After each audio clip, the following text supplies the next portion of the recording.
Assalamu alaikum wa rahmatullahi wa barakatuhu.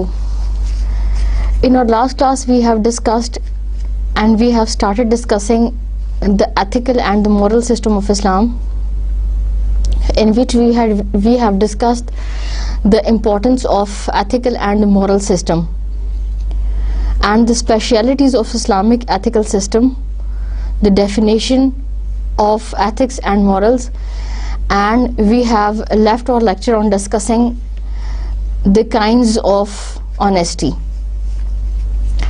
As we know that honesty is one of most important, or you can say the foremost important Islamic behavior, that is honesty. ایمانداری ایک بہت بنیادی، اہم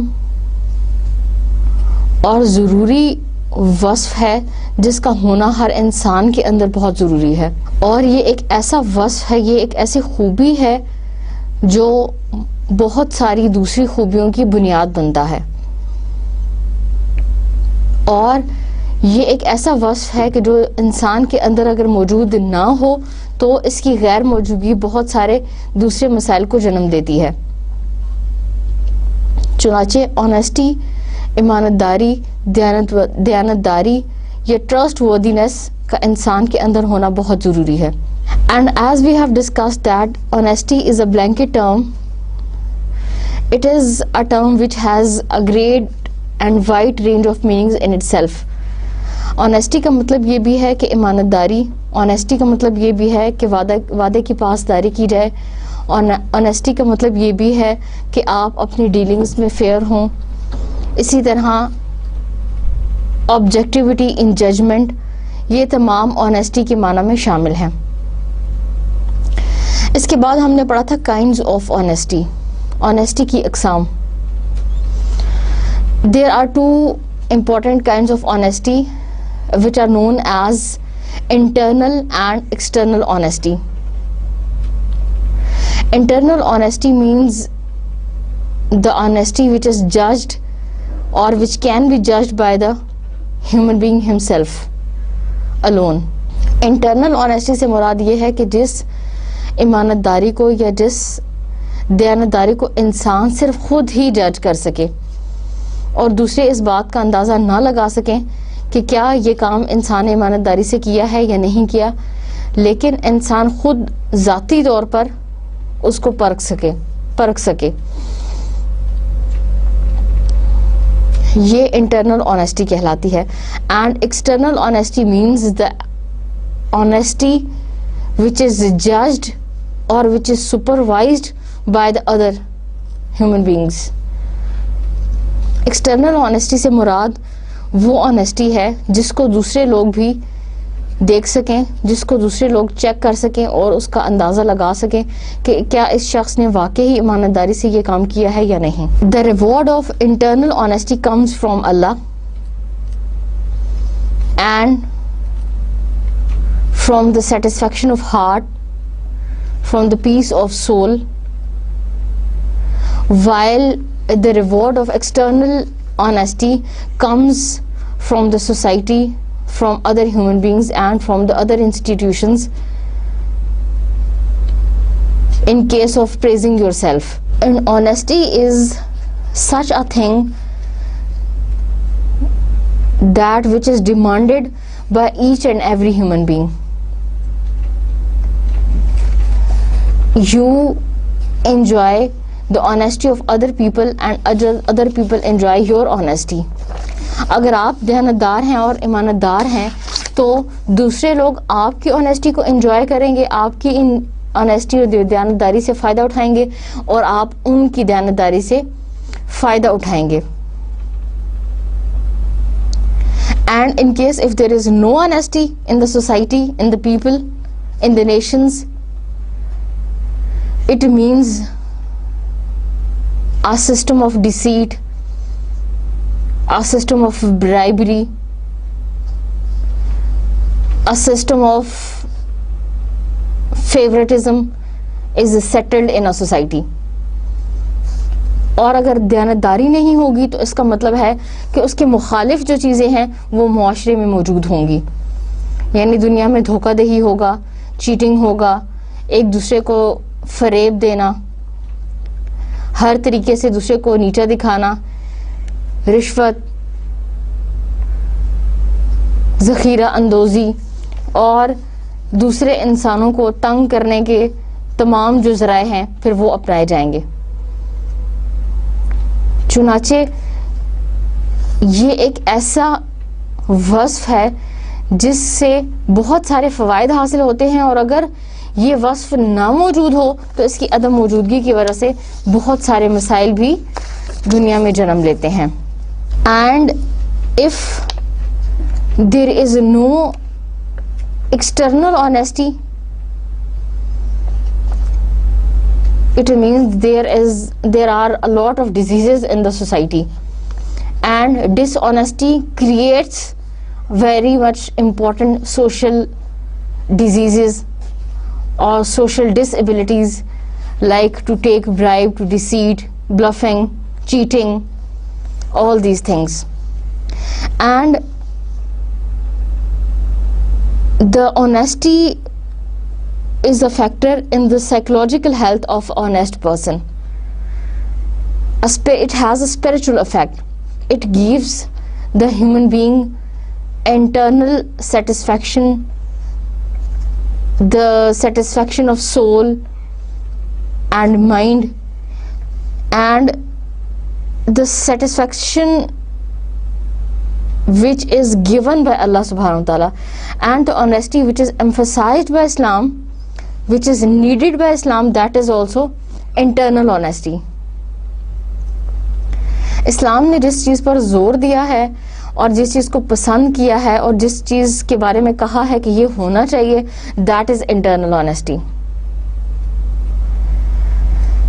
اسلام یہ کہتا ہے کہ آپ کے اندر اتنی دیانت ہو, اتنی ایمانت ہو کہ آپ کو چاہے کوئی سپروائز کر رہا ہو یا نہ کر رہا ہو, کوئی چیک کر رہا ہو یا نہ کر رہا ہو, آپ خود اتنے ایمانت دار ہوں کہ اللہ تعالیٰ کی ذات کی موجودگی آپ کے لیے کافی ہو. اور یہ سینس ایک مومن کے اندر سب سے بڑا چیک اینڈ بیلنس کا سسٹم قائم کرتی ہے. وہ کیا ہے کہ ہر انسان یہ سوچے, ہر مسلمان یہ سوچے کہ اللہ تعالیٰ مجھے دیکھ رہا ہے. اگر مجھے کوئی نہیں دیکھ رہا تو مجھے اللہ تعالیٰ دیکھ رہا ہے, اور جو کام میں کر رہا ہوں اس پر اللہ تعالیٰ مجھے مواخذہ کرے گا, اللہ تعالیٰ اس پر مجھے چیک کرے گا, اور قیامت کے دن انہی اعمال کی وجہ سے, انہی انٹینشنز کی وجہ سے مجھے جنت یا جہنم میں داخل کیا جائے گا. چنانچہ اللہ تعالیٰ کی کنٹینیوس واچ کا جو آئیڈیا ہے یہ انسان کو آنیسٹ بنانے میں بہت زیادہ اہم کردار ادا کرتا ہے, کیونکہ انسان ہے. کبھی ایسا بھی ہوتا ہے کہ وہ مجبور ہو, اور کبھی ایسا بھی ہوتا ہے کہ وہ کوئی غلط کام نہ کرنا چاہتا ہو لیکن نہ چاہنے کے باوجود ہی وہ کوئی غلط کام کر لے,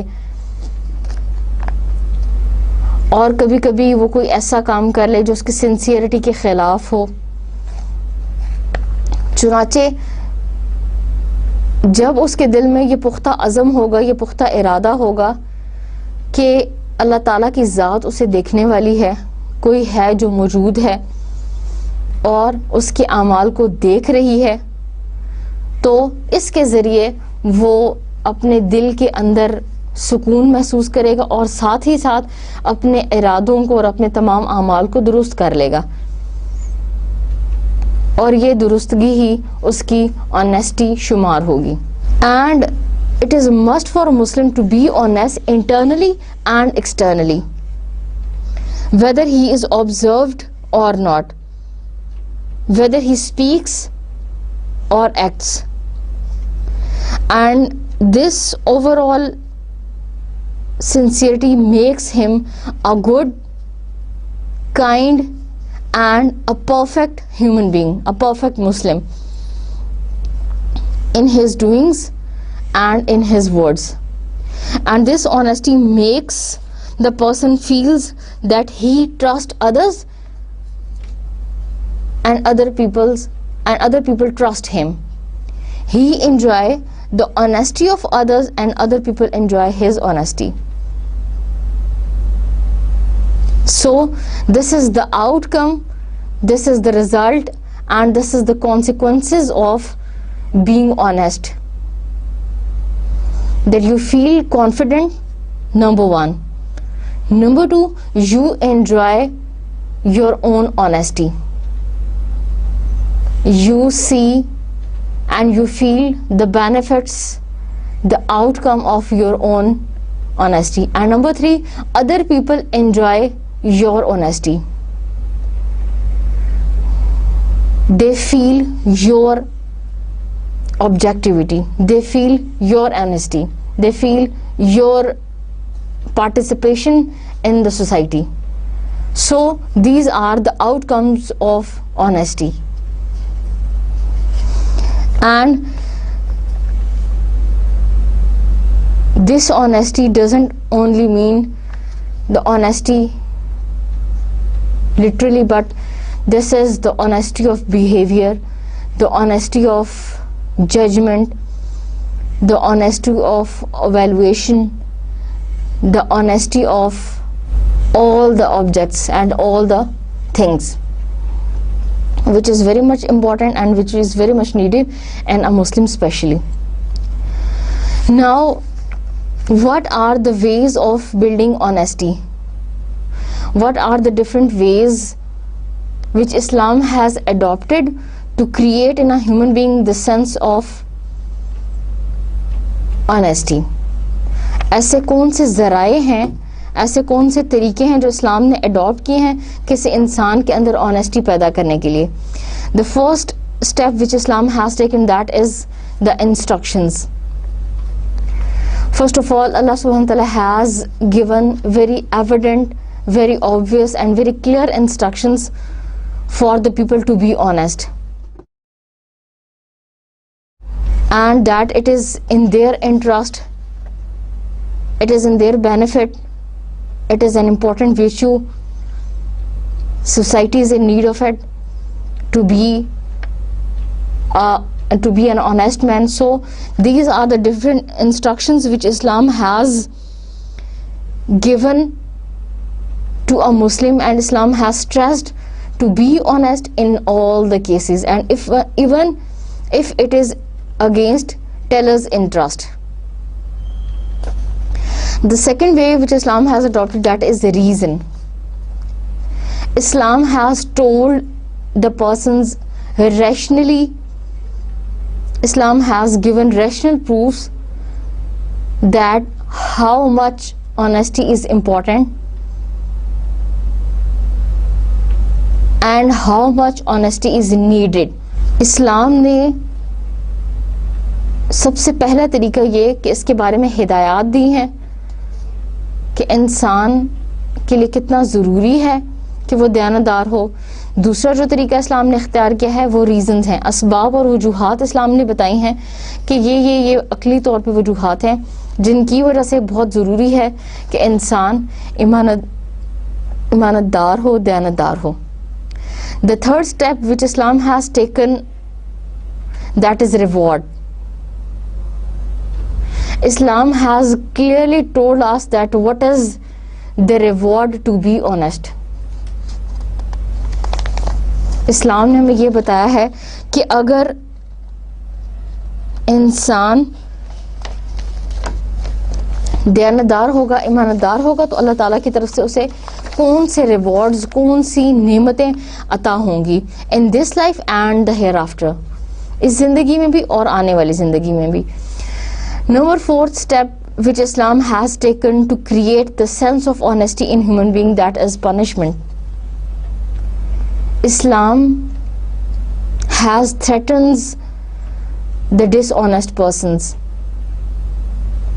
with severe punishment for their dishonest behavior. اسلام نے مختلف قسم کی سزا کا ذکر کیا ہے کہ جو انسان ایماندار نہیں ہوگا, ایمانت اور دیانت کے اصولوں کے مطابق زندگی نہیں گزارے گا, اس پر کس کس قسم کی پنشمنٹ اس کو دی جائے گی, اس پر کس کس قسم کی سزائیں لاگو کی جائیں گی.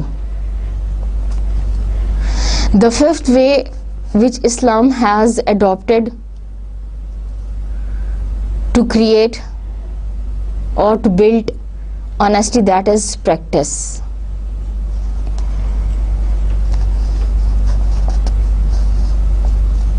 Islam has settled a proper system of worship. Islam has settled a proper and actual system for creating the sense of honesty in the human beings, like praying, fasting. اگر آپ نماز پڑھ رہے ہیں اور صحیح طور پہ نماز پڑھ رہے ہیں تو اس کا مطلب ہے کہ آپ اپنی ورشپ میں آنیسٹ ہیں.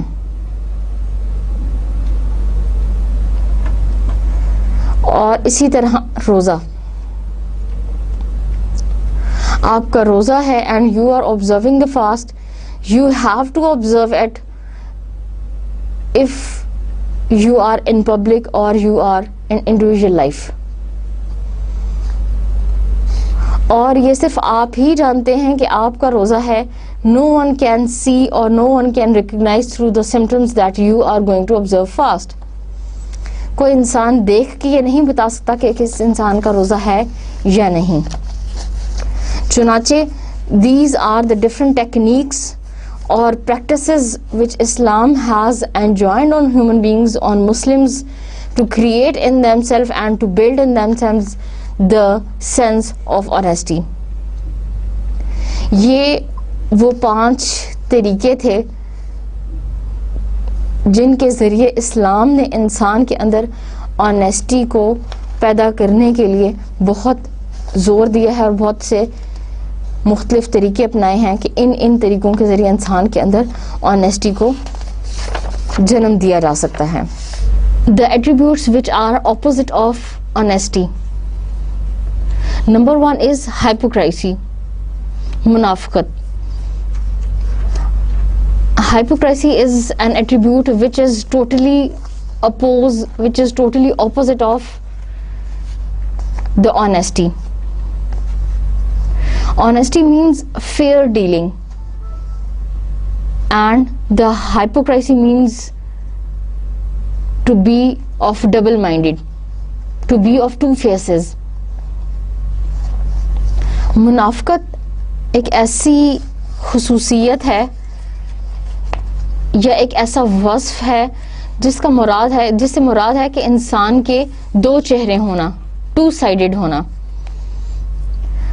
اور نبی کریم صلی اللہ علیہ وسلم اپنے خطبات میں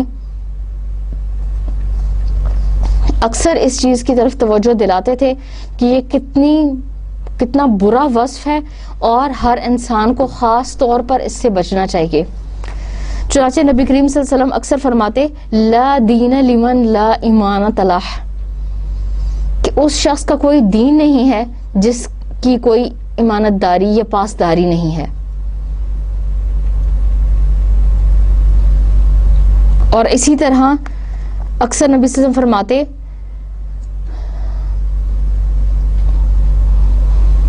من غش فلیس منا، جس نے کسی کو دھوکہ دیا وہ ہم میں سے نہیں. اور ایک حدیث میں نبی کریم صلی اللہ علیہ وسلم نے فرمایا remember there is know faith in ہم ہو از ناٹ ٹرسٹورتھی. جو شخص ایمانت دار نہیں ہے اس کا کوئی ایمان نہیں ہے. And there is no place for him in religion who cares not for his pledged words اور پرومس. اور دین میں اس شخص کے لیے کوئی مقام نہیں ہے، کوئی جگہ نہیں ہے جو اپنے وعدہ کیے ہوئے الفاظ پر پورا نہیں اترتا یا ان کی پاسداری نہیں کرتا. چنانچہ وعدے کی پاسداری، جو الفاظ یا کانٹریکٹ آپ نے لکھا ہو اس کو پورا کرنا اتنا ضروری ہے کہ یہ دین کی بنیادوں میں سے ایک ہے. اسی لیے نبی صلی اللہ علیہ وسلم نے فرمایا کہ جس نے اس چیز کو پورا نہیں کیا اس کا کوئی دین نہیں ہے. اسی طرح نبی کریم صلی اللہ علیہ وسلم نے ایک جگہ منافق کی علامات کے بارے میں فرمایا The signs of a hypocrite are 3. منافق کی 3 علامات ہیں. When he speaks, he is false. جب بولتا ہے تو ہمیشہ جھوٹ بولتا ہے. When he promises, he falls. جب وعدہ کرتا ہے تو وعدے کو توڑتا ہے. And when he is trusted, he plays false. اور جب اس کو کوئی امانت دی جاتی ہے یا اس پر اعتماد کیا جاتا ہے تو اس اعتماد کو دھوکہ دیتا ہے اور اس اعتماد کو ٹھوکر مارتا ہے اور اس امانت میں خیانت کرتا ہے. یعنی یہ تینوں کوالٹیز انسان کو ایک ایمانت دار انسان سے نکال کر ایک منافق انسان میں تبدیل کر دیتی ہیں. اور اسی لیے منافقت کے بارے میں نبی کریم صلی اللہ علیہ وسلم نے اتنے واضح الفاظ میں فرما دیا کہ وہ مومن نہیں ہو سکتا اور وہ اسلام کے بالکل خلاف جا رہا ہے اور دین سے اس کا کوئی تعلق نہیں ہے. اسی لیے قرآن میں اللہ تعالیٰ نے منافقین کے بارے میں ارشاد فرمایا ہے ان المنافقین فی الدرک الاسفل من النار، کہ جہنم کا جو سب سے نچلا ٹھکانہ ہے قیامت کے دن منافقین کو وہاں ڈالا جائے گا والعیاذ باللہ. دوسری کوالٹی یا دوسرا ایٹریبیوٹ جو آنیسٹی کے خلاف ہے that is deceit, dish honesty, دھوکہ دینا. This is the manner which is prohibited and which is strictly prohibited in Islam, and it has been proclaimed to be an act worthy of unqualified condemnation. And Nabi Kareem Sallallahu Alaihi Wasallam has expressed his strong dislikeness for the persons who do so. اور جو شخص دوسروں کو دھوکہ دیتا ہے نبی صلی اللہ علیہ وسلم نے خاص طور پہ فرمایا من غش فلیس منا، یعنی جس نے دھوکہ دیا، جس نے فریب کیا وہ ہم میں سے نہیں، یعنی وہ امانت دار، وہ مسلمان نہیں، وہ مسلمان کے دائرے سے خارج ہے، ایمان کے اور اسلام کے دائرے سے خارج ہے جس نے ہمیں دھوکہ دیا. جیسا کہ نبی کریم صلی اللہ علیہ وسلم نے فرمایا the curse of Allah rests on him who offers loans on usurious terms and on him who receives,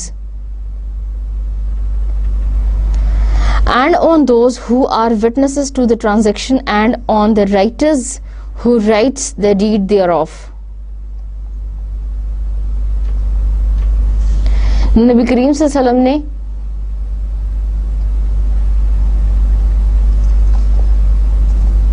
فرمایا کہ وہ شخص جو سود کی شرائط پر کسی انسان کو قرض دیتا ہے وہ اور جو وہ اس قرض کو لیتا ہے اور جو اس قرض کا وٹنس ہے، لینے کا وٹنس ہے یعنی گواہ ہے، اور جو اس کو لکھ رہا ہے جس کے سامنے وہ لکھا گیا، تمام لوگوں پر اللہ تعالیٰ کی لعنت ہوگی. کیونکہ انٹرسٹ کیا ہے؟ دھوکہ ہے.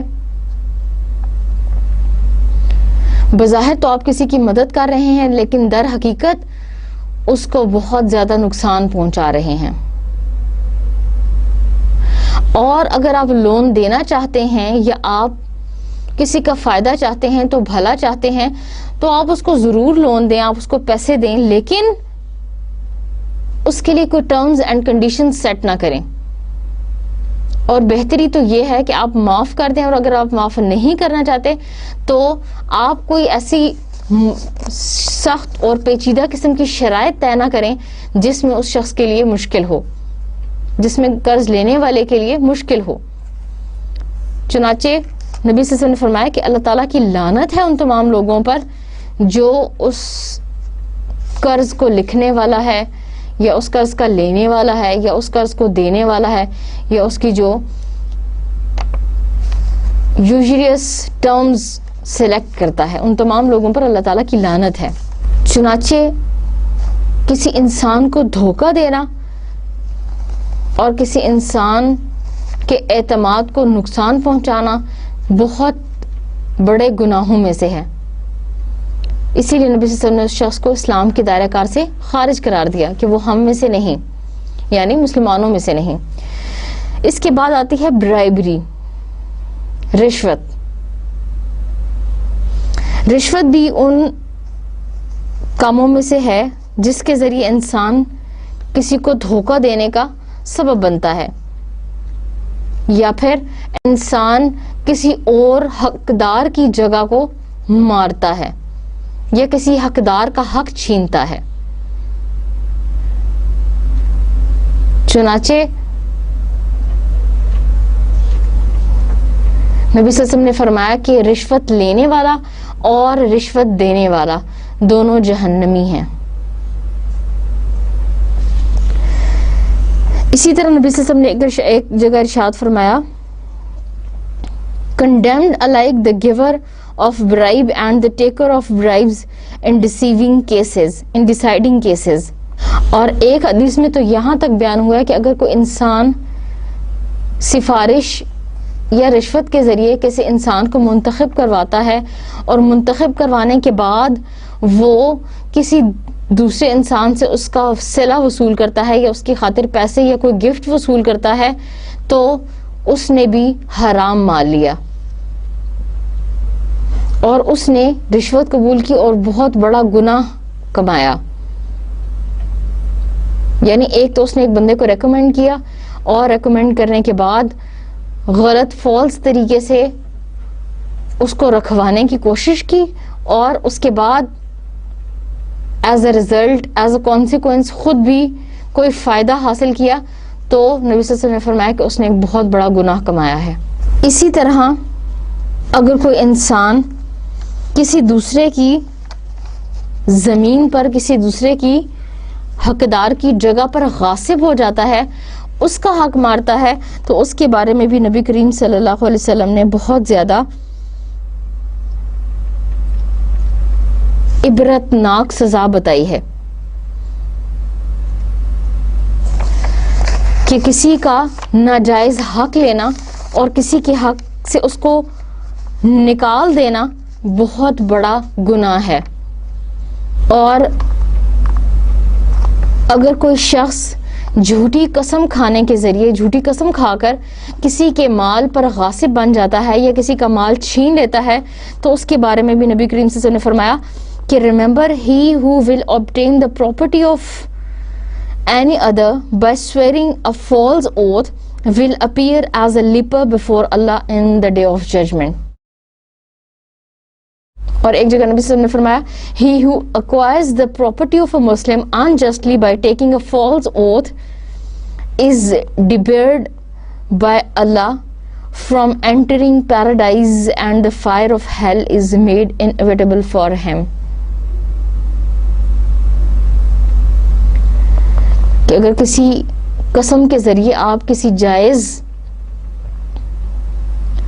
انسان کی جگہ چھین لیتے ہیں، اس کا حق لے لیتے ہیں، تو قیامت کے دن اللہ تعالیٰ آپ کو جنت میں داخل نہیں ہونے دے گا اور جہنم کی آگ جو ہے وہ بیچ میں حائل ہو جائے گی اور اس کو جنت میں داخل نہیں ہونے دے گی۔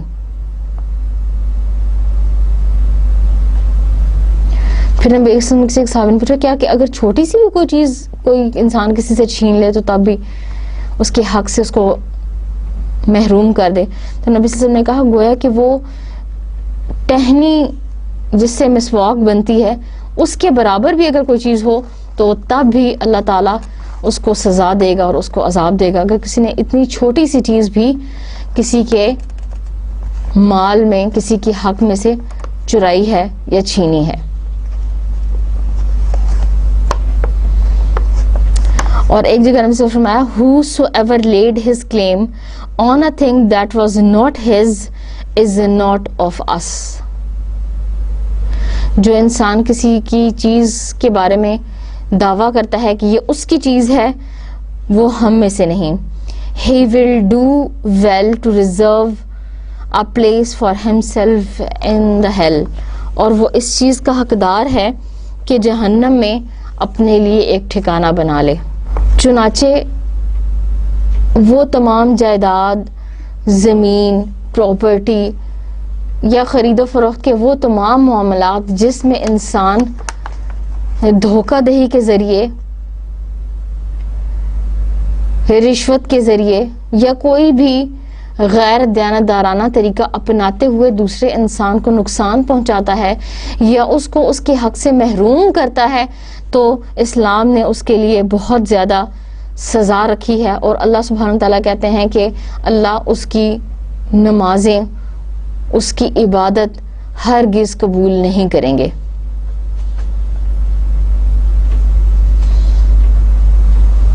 اللہ سبحانہ تعالیٰ اس کی نمازوں کو کبھی بھی قبولیت کا شرف نہیں دیں گے. اور نبی سے فرماتے ہیں کہ his praise will not find acceptance from Allah, his supplications will not be answered. اور اس کی جو پکار ہے، اس کی جو دعائیں ہیں، اس کا اللہ تعالیٰ کوئی صلہ نہیں دے گا اور اس کو کوئی جواب نہیں دے گا. his petitions will not be granted. جو دعائیں اس نے مانگی ہیں وہ اللہ تعالیٰ قبول نہیں کرے گا، اس کی مانگی ہوئی چیزیں اس کو عطا نہیں کی جائیں گی. and in case he does good deeds they will avail him nothing. اور اگر وہ ایسی غلطی کرنے کے بعد، کسی کا حق مارنے کے بعد نیک کام کرتا ہے تو اس نیک کام سے اس کو کسی قسم کا کوئی فائدہ حاصل نہیں ہوگا. there will be no share for him in the special favors and good graces of the Lord. اللہ تعالیٰ کی رحمتوں اور اللہ تعالیٰ کی بلیسنگز میں اس کے لیے کوئی جگہ نہیں ہے. کیوں؟ اس لیے کہ ایک تو اس نے اپنا ایمان خراب کیا اللہ تعالیٰ کی نافرمانی کر کے، دیانتداری چھوڑ کر. نمبر 2، اس نے کسی انسان کو اور معاشرے کو نقصان پہنچایا. اس نے ایسا کام کیا جو معاشرے کی فلاح و بہبود کے خلاف تھا، جس نے معاشرے میں بگاڑ اور فساد پیدا کیا. چنانچہ اللہ تعالیٰ کی رحمتوں میں وہ شخص شامل نہیں ہوگا. اور ایک حدیث میں آتا ہے if a person earns and acquire anything through dishonest means and he gives away a part of it in charity, his acts of charity will not be accepted. کہ اگر کوئی انسان دھوکے کے ذریعے کسی سے کوئی مال یا کوئی چیز لے لیتا ہے، اس کے بعد اس کام کو، اس مال کو نیکی کی راہ میں خرچ کرتا ہے، تو اللہ تعالیٰ اس کی یہ نیکی کبھی قبول نہیں کریں گے. مثلا آپ نے رشوت لے لی اور صدقہ کر دیا، کسی کا مال آپ نے لوٹ لیا، بینک سے پیسے لوٹ لیے اور اس کے بعد زکوٰۃ ادا کر دی، آپ نے سود کی رقم وصول کی اور اس میں سے آپ نے زکوٰۃ ادا کر دی، آپ نے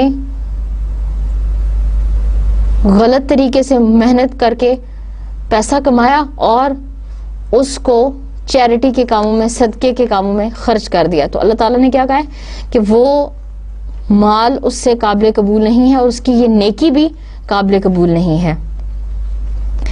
And if he will spend from it on his needs, there will be no real prosperity in it.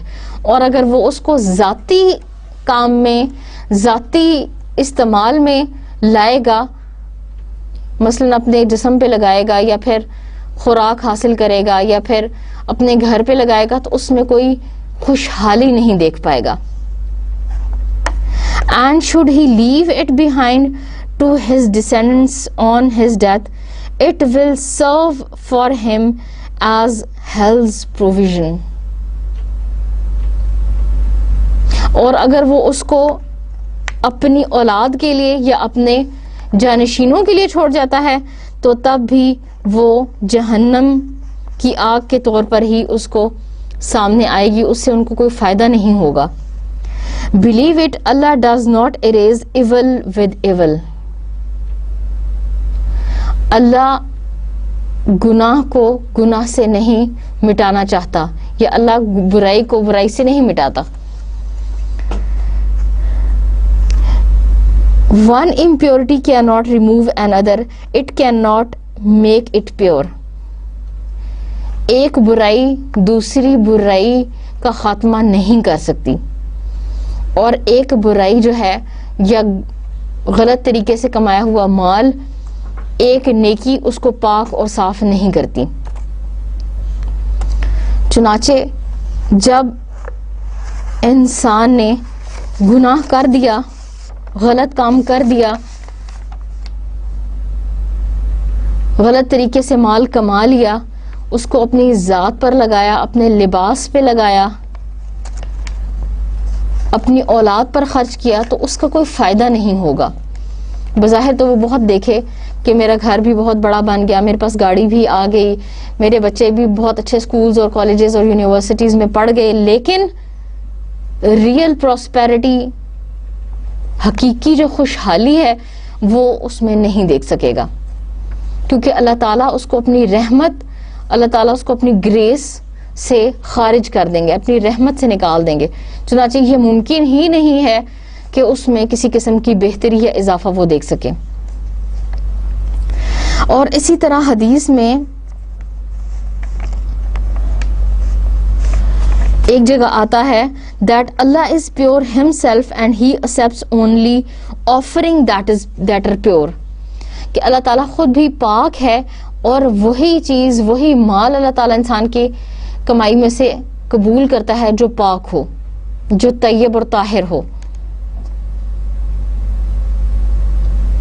یعنی آپ نے جو کام، جو مال محنت کوشش سے کمایا، خون پسینے سے کمایا اور اس کے بعد اس میں سے خرچ کیا، تو اس کا اجر بہت زیادہ ہے. لیکن اگر دھوکے سے، رشوت سے، سود سے آپ جو مال حاصل کریں گے تو اس کو خرچ کرنے کے بعد بھی کچھ اجر نہ پا سکیں گے. چنانچہ یہی وجہ ہے کہ حدیث میں ایک شخص کا ذکر آتا ہے کہ ایک شخص ہے، اس نے بہت حج کیا اور دور دراز کا سفر طے کیا اور اللہ تعالیٰ کی راہ میں بہت پیسہ خرچ کیا. اس کے بعد وہ آیا اور اس کا لباس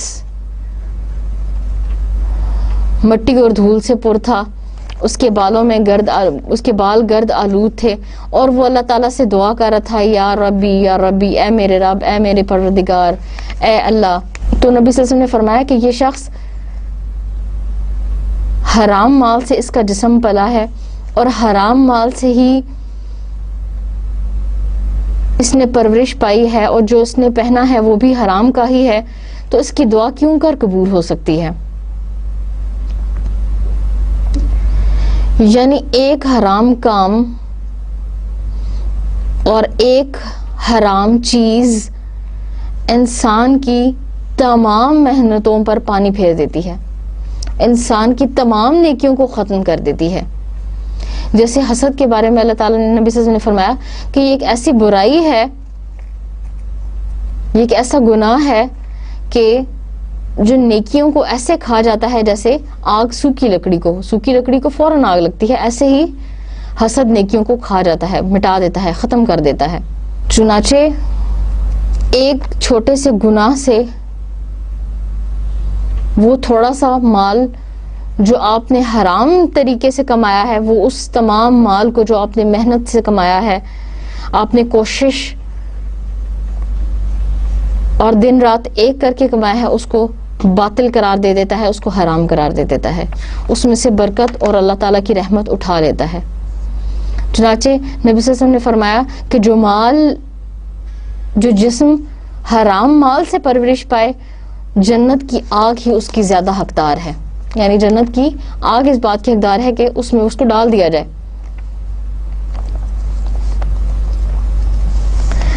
اور اسی طرح بے شمار ایسی احادیث ہیں جس میں نبی کریم صلی اللہ علیہ وسلم نے حلال مال کو کمانے کی اور حلال مال حلال طریقے سے کمانے کی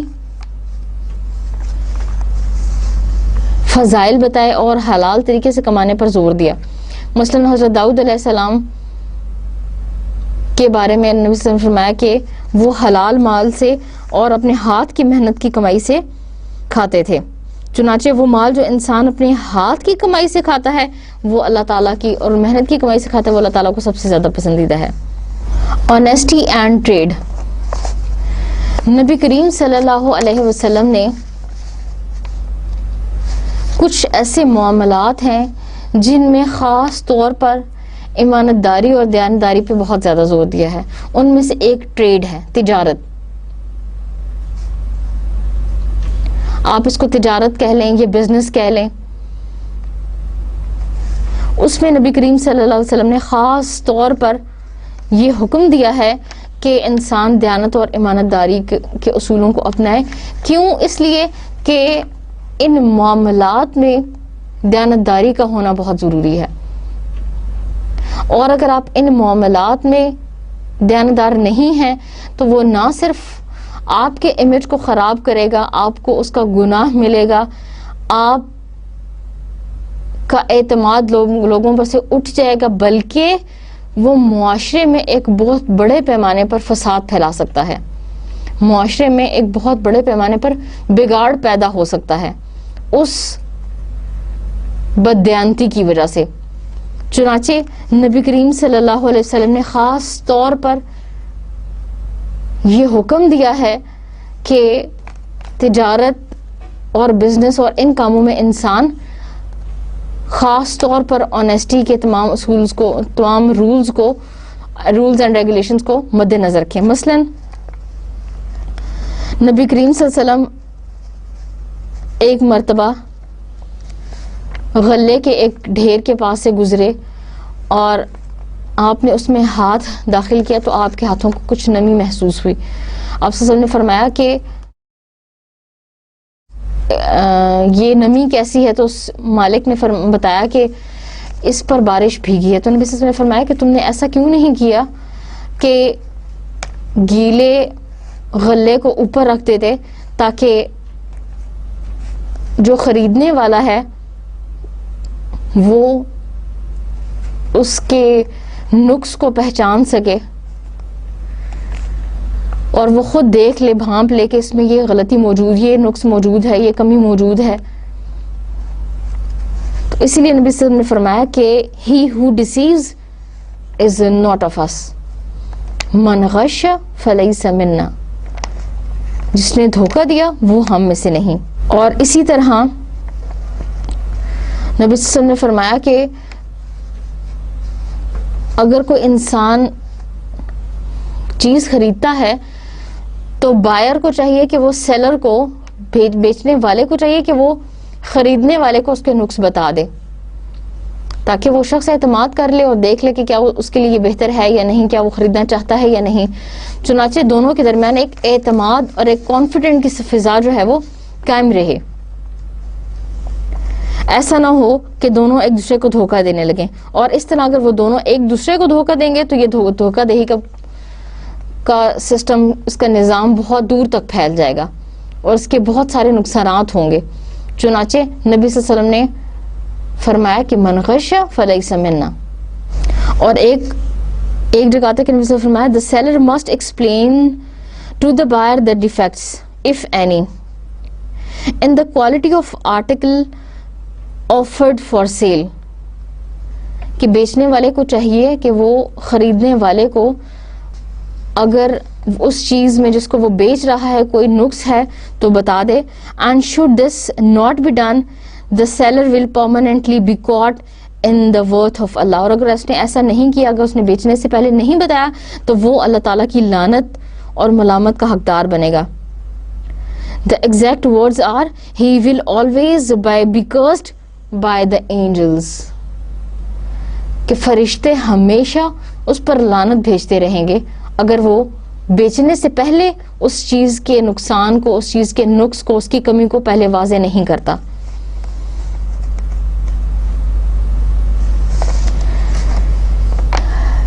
اسی طرح آنیسٹی ان مانیٹری ڈیلنگز. پیسے کے لین دین میں بھی اسلام نے بہت زور دیا ہے کہ انسان کی ڈیلنگز جو ہیں وہ فیئر ہونی چاہیے. آنیسٹ ہونی چاہیے. پیسے دیتے ہوئے آپ نے اگر ایسی شرائط رکھی ہیں جس کی بنیاد سود پر ہے، یا آپ نے ایسی کڑی شرائط رکھی ہیں کہ پیسے لینے والا اس کو مکمل یا اس پر ان کو پورا نہیں کر سکتا، یا پھر آپ نے پیسے زیادہ دے دیے اور جب آپ نے واپس لیے تو اس سے بھی زیادہ پیسوں کی ڈیمانڈ کی، یا اور کوئی بھی پیسے کا لین دین، اس کے بارے میں اسلام نے خاص طور پر احکام دیے ہیں کہ ان میں امانت داری اور دیانتداری کا ہونا بہت ضروری ہے. یہی وجہ ہے کہ نبی کریم صلی اللہ علیہ وسلم کی زندگی میں ہم اس کی ایک واضح روشن مثال دیکھتے ہیں کہ نبی صلی اللہ علیہ وسلم پر اگرچہ بہت سارے لوگ ایمان نہیں لائے، لیکن ان کی امانت داری اور ان کی دیانتداری کا سب نے ثبوت دیا، یہاں تک کہ لوگ اپنی امانتیں اور قیمتی چیزیں حفاظت کی غرض سے آپ کے پاس رکھواتے کہ یہ شخص ایسا ہے کہ کبھی بھی دھوکہ نہیں دے گا، کبھی بھی امانت کو ضائع نہیں کرے گا. چنانچہ وہ تمام معاملات جن کا تعلق چاہے انسانوں کے آپس کے معاملات سے ہو، چاہے مال کے معاملات سے ہو، اور چاہے بزنس کے معاملات سے ہو، اس میں آنیسٹی اور دیانتداری کا ہونا بہت ضروری ہے. Needs and benefits of honesty. Monetary dealings کے بارے میں نبی کریم صلی اللہ علیہ وسلم نے فرمایا، blessings of Allah be on him who is mild and gentle in his business transactions and in the realization of his dues.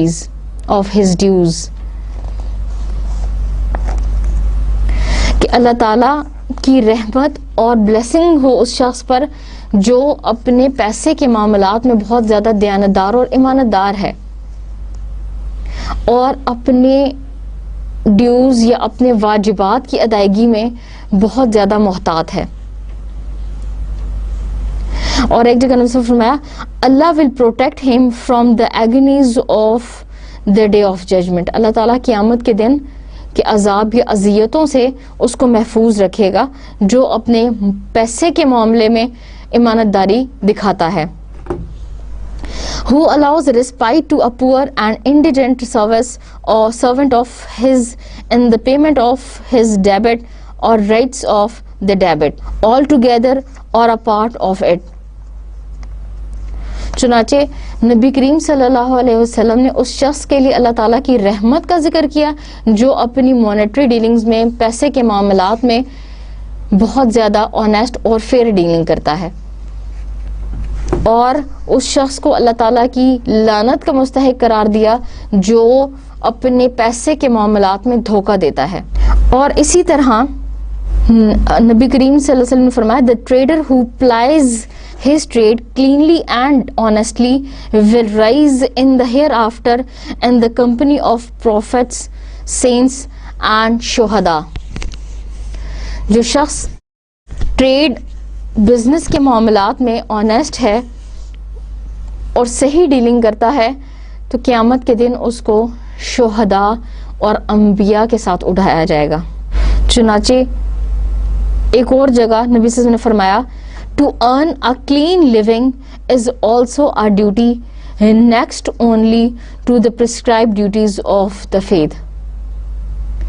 کہ فرائض نماز، روزہ، حج، زکوٰۃ جو اللہ تعالیٰ نے فرض کیے ہیں، ان کی ادائیگی کے بعد حلال مال کمانے کے لیے کوشش کرنا، حلال مال کمانے کے لیے تگودو کرنا. جو شخص ایسی تگودو کرے گا اور جو شخص ایسی محنت کرے گا تو یہ اس کی محنت بھی دین کی عبادات میں شمار ہوگی. اور ایک جگہ نبی سے فرمایا، the cleanest food is that which has been earned by the labor of his hand. کہ انسان کی کمائی میں سب سے بہترین چیز وہ ہے، سب سے فائدہ مند چیز وہ ہے جو انسان حلال مال اور اپنے ہاتھ کی محنت سے کماتا ہے. اور ایک جگہ نبی سے فرمایا، حضرت داؤد علیہ السلام، David was used to work with his own hands for the food he ate. حضرت داؤد علیہ السلام اپنے ہاتھ کی کمائی سے رزق کھاتے تھے، اور کمائی کے لیے یا رزق کے لیے وہ اپنے ہاتھ پر اعتماد کرتے تھے، اور انہوں نے ہمیشہ وہ مال کھایا جو انہوں نے خود اپنے ہاتھ سے کمایا. یعنی جو شخص محنت کر کے کوشش کے ساتھ ایمانت داری کے ساتھ مال کماتا ہے وہ انبیاء کی صفات میں شامل ہو جاتا ہے. یہ انبیاء کی صفات ہے کہ وہ حلال مال کماتے ہیں. چنانچہ یہ تو تھے وہ بلیسنگز اللہ تعالیٰ کی جو ان لوگوں پر ہیں جو حلال مال کماتے ہیں اور محنت کے ذریعے، کوشش کے ذریعے رزق کماتے ہیں اور پھر اس کو صحیح معنوں میں اس کے حقدار بنتے ہیں. Need and benefits of honesty. Honesty کی سب سے بڑی نیڈ ہی یہ ہے کہ سب سے بڑی ضرورت ہی یہ ہے کہ یہ ایک ایسا ایٹریبیوٹ ہے، یہ ایک ایسی صفت ہے کہ معاشرہ اس کے بغیر نہیں چل سکتا. اگر معاشرے میں یہ نہیں ہوں گے تو معاشرے میں بددیانتی، ذخیرہ اندوزی، دھوکہ دہی، فراڈ، منافقت اور یہ تمام چیزیں جنم لیں گی. اور جب یہ تمام چیزیں جنم لیں گی اور آنیسٹی نہیں ہوگی تو یہ معاشرے میں فساد اور بگاڑ پیدا کرے گی. اور اس فساد اور بگاڑ کا اثر نہ صرف ان کی ذات پر ہوگا بلکہ لوگوں کے سامنے ان کا ایک امیج آپ کہہ لیں، لوگوں کے سامنے ان کی صورتحال بھی خراب ہو جائے گی، اور ایز اے نیشن وہ قوم گر جائے گی جس میں آنیسٹی نہیں ہے. اور آنیسٹی کا سب سے بڑا بینیفٹ ہی یہ ہے کہ یہ انسان کو دلی اور ذہنی سکون عطا کرتا ہے، انسان کو اللہ تعالیٰ کے ایگزسٹنس پر، اللہ تعالیٰ کے وجود پر یقین دلاتا ہے، انسان کے ایمان کو پختہ کرتا ہے. اس کے علاوہ اس کے دنیاوی بھی بہت سارے فوائد ہیں. مثلاً آپ لوگوں پر اعتماد کرتے ہیں، لوگ آپ پر اعتماد کرتے ہیں، آپ لوگوں کی ایمانت داری سے فائدہ اٹھاتے ہیں، اس کو انجوائے کرتے ہیں، اور لوگ آپ کی دیانتداری سے فائدہ اٹھاتے ہیں. اور ایک صحیح پراپر سسٹم چلتا ہے جس میں ہر انسان میرٹ کے مطابق آتا ہے، ہر انسان اپنے وعدے کو پورا کرتا ہے، ہر انسان دوسرے کے ساتھ ایگریمنٹ کا خیال رکھتا ہے، اور کوئی کسی انسان کو دھوکہ نہیں دیتا. چنانچہ معاشرے میں ایک پر اعتماد اور پر امن فضا قائم رہتی ہے. ریوارڈ اس کا یہ ہے کہ اللہ تعالیٰ کی طرف سے بھی آپ کو ریوارڈ ملتا ہے اور دنیا میں بھی آپ کی تعریف ہوتی ہے، آپ کو ایڈمائر کیا جاتا ہے، آپ پر لوگ اعتماد کرتے ہیں. یہ اس کا دنیاوی فائدہ ہے. اور پنشمنٹ یہ ہے کہ آپ اگر ایمانت دار نہیں ہوتے یا دوسرے کے ساتھ اچھی طرح سے ڈیلنگز نہیں کرتے یا ٹریڈ اور بزنس میں دھوکہ دیتے ہیں تو بظاہر تو آپ نے مال کما لیا، بظاہر تو آپ بہت امیر ہو گئے، آپ کو بہت سارے فائدے ہو گئے، لیکن اللہ تعالیٰ کی طرف سے اس میں رحمت اور برکت نہیں ہے. اللہ تعالیٰ کی طرف سے اس میں لعنت ہے. اور آپ دیکھیں گے کہ آپ نے جو مال حرام طریقے سے کمایا ہے یا دھوکے سے کچھ اکٹھا کیا ہے، جمع کیا ہے، تو اس میں ریئل پراسپیرٹی، حقیقی خوشحالی جو ہے اس سے وہ چیز ہمیشہ محروم رہے گی. حقیقی خوشحالی آپ کو تبھی ملے گی جب آپ نے کوئی کام ایمانت داری سے کیا ہو. And in last we will discuss the Prophet Muhammad, peace be upon him, as a living example of honesty. نبی کریم صلی اللہ علیہ وسلم نے فرمایا انما بعثت لأتمم مکارم الاخلاق، کہ مجھے بہترین اخلاق کی تعمیر کے لیے بھیجا گیا ہے. اور ان کے اسی وصف کو قرآن نے ایسے فرمایا لَقَدْ كَانَ لَكُمْ فِي رَسُولِ اللَّهِ أُسْوَةٌ حَسَنَةٌ کہ بے شک تمہارے لیے نبی کریم صلی اللہ علیہ وسلم کی ذات میں بہترین مثال، بہترین نمونہ موجود ہے. چنانچہ اگر کوئی چیز دیکھنا چاہتے ہو، کسی حکم کی امپلیمنٹیشن، اس کی عملی صورت دیکھنا چاہتے ہو، قرآن کی عملی صورت دیکھنا چاہتے ہو، تو نبی کریم صلی اللہ علیہ وسلم کو دیکھ لو. چنانچہ نبی کریم صلی اللہ علیہ وسلم نے کوئی بھی اگر وعدہ کسی کے ساتھ کیا ہے، چاہے وہ صلح حدیبیہ ہو، چاہے وہ میثاق مدینہ ہو، اور چاہے وہ زبانی وعدہ ہو، جیسے نبی کریم صلی اللہ علیہ وسلم نے ایک شخص سے وعدہ کیا، میں یہیں کھڑا رہتا ہوں اور تم 2 دن بعد، تم یعنی نبی صلی اللہ علیہ وسلم نے اس کے ساتھ وعدہ کیا کہ کچھ ٹائم کے بعد وہ شخص نبی صلی اللہ علیہ وسلم کے پاس دوبارہ آئے گا اور کچھ پیسے کا معاملہ پورا کرے گا. تو نبی کریم صلی اللہ علیہ وسلم اس شخص کے انتظار میں اسی جگہ پر 2 دن تک اس کا انتظار کرتے رہے کہ شاید اب وہ شخص آ جائے، شاید اب وہ شخص آ جائے، کیونکہ آپ نے اس سے وعدہ کیا تھا کہ میں یہی تمہارا انتظار کروں گا. اور اس کے علاوہ نبی کریم صلی اللہ علیہ وسلم کی ذات میں بہترین نشانیاں ہیں. نبی صلی اللہ علیہ وسلم کی ذات ایک مکمل نمونہ ہے کہ آپ نے جب بھی کوئی وعدہ کیا، آپ نے ہمیشہ اس کو پورا کیا. کافی امانتیں رکھواتے، آپ ہمیشہ ان کو امانت واپس کرتے. یہاں تک کہ ہجرت کے وقت میں نبی صلی اللہ علیہ وسلم کو صرف یہ فکر تھی کہ قریش مکہ کی امانتیں کیسے واپس کریں گے. چنانچہ آپ نے حضرت علی رضی اللہ عنہ کو اپنا نائب مقرر کیا اور ان کو یہ فریضہ سونپا کہ وہ لوگوں کی امانتیں واپس کرنے کے بعد آپ صلی اللہ علیہ وسلم کے پاس آ جائیں.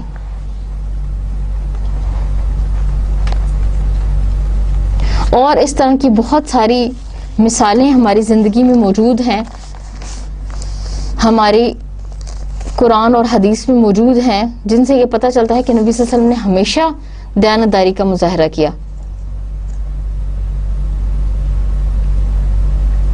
چنانچہ یہ وہ وصف ہے جو بہت سارے اوصاف کو اور بہت ساری خوبیوں کو شامل کرتا ہے، اور اگر یہ وصف نہ رہے تو بہت سارے دوسرے اوصاف کو بھی ختم کر دیتا ہے. جیسے اچھائی کی نیچر ہے، اچھائی کی فطرت ہے کہ ایک اچھا کام دوسرے اچھے کام کی طرف راغب کرتا ہے، اس کا رستہ ہموار کرتا ہے، اور ایک برا کام، ایک غلطی بہت ساری دوسری غلطیوں کا اور گناہوں کا راستہ کھولتی ہے. چنانچہ اللہ تعالیٰ سے دعا ہے کہ اللہ تعالیٰ ہمیں اس کو حقیقی طور پر سمجھنے، اس کا فہم عطا کرے اللہ تعالیٰ، اور اللہ تعالیٰ ہمیں صحیح معنوں میں امانت دار بنائے. اور اگر ہماری شخصیت میں کوئی ایسے پہلو ہیں جس میں امانت داری کی کمی ہے تو اللہ تعالیٰ اس کو دور کرے، اور اللہ تعالیٰ ہمیں نبی کریم صلی اللہ علیہ وسلم کے اسوہ پر عمل کرنے کی بہترین توفیق عطا فرمائے. وآخر دعوانا ان الحمد للہ رب العالمین. السلام علیکم ورحمۃ اللہ وبرکاتہ. اللہ حافظ.